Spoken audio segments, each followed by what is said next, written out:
Hey guys, Cowboy Brett coming to you from the Alfalfa Bale studio. Evidently, I've got a new recording partner, my head horse Shank, sitting here in the background checking things out. He's looking for another flake of alfalfa.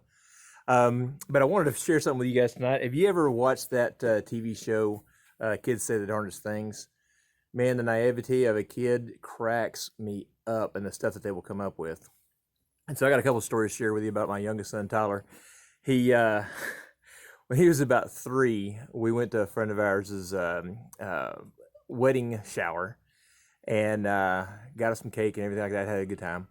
And we go back out to get in the car, and he's popped up in his car seat and everything. And all of a sudden, he just starts screaming, "What is wrong with you, Tyler?" And he goes, "There's cupcake in my shoe."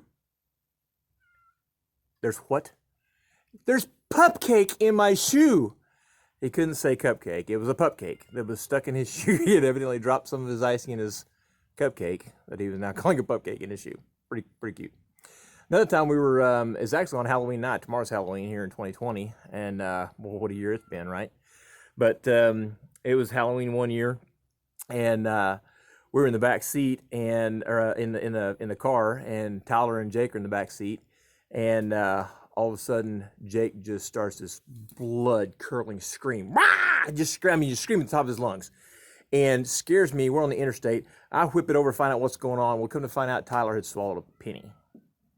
And Jake thought he was going to die right there in front of God and everybody. It was over. Little brother's gone. And so he's freaking out. We get pulled over. Figure out he swallowed a penny. Not a big deal. Let's go ahead and go to the emergency room. Make sure he's going to be able to pass it all right and everything. So we go make sure that's what he swallowed. And sure enough, it was. And if you haven't had an adventure, go to the emergency room on Halloween night.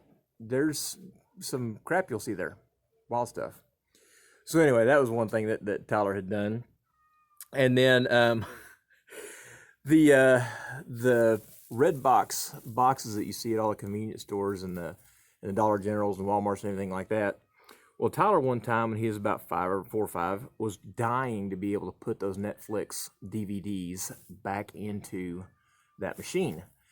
And so he gets over there to put one of them in, and I told him, I said, "Now look, when you go up there, you got to make sure when you put it in, you got to put it in with the arrow this way, and you got to put it in just right. And when you push it in there, it'll start taking it, but you got to look in there and make sure it's going to go all the way in. If it doesn't go all the way in, we're going to get charged more money for it, and we can't do that. You got to make sure that it goes all the way in. So make sure you look at it really, really close." And so he's like, okay, I'm a big boy. I can do this. "All right, you got it, Tyler. Go get him."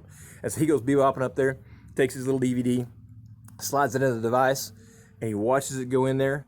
And he looks back at me, and he's like, "Good?" And I was like, no, make sure it's in there. And he looks again, and he looks back at me. I said, "Is it in there really good?" And so he leans up there and looks at it real close. And when he did, I went, "Pah!" Hit the horn. That little kid, boing, jumped up like that. Oh, we laughed. It was funny. He didn't think it was funny. We thought it was funny. Everybody else in the car, hilarious. But yeah, he made sure he got the DVD in there, and we made sure he jumped. So hope you appreciated that. I hope that when you have an opportunity, you'll honk at somebody in front of you, because I'm telling you, man, a car horn is a lot of fun. I don't recommend doing it with the railroad train, the locomotive engine horn that they put on there, because those things are really, really loud. They'll hurt somebody. But anyway, horn can be a lot of fun, as you can probably tell. Hope you guys have enjoyed that. If you do, hit the share button, hit the subscribe button, and share it with your friends. Hit the like button as well. And we'll look forward to seeing you guys the next episode of Tales with Brett in the Alfalfa Bale studio. Shank, tell him bye. He's busy looking for alfalfa. Thanks, guys.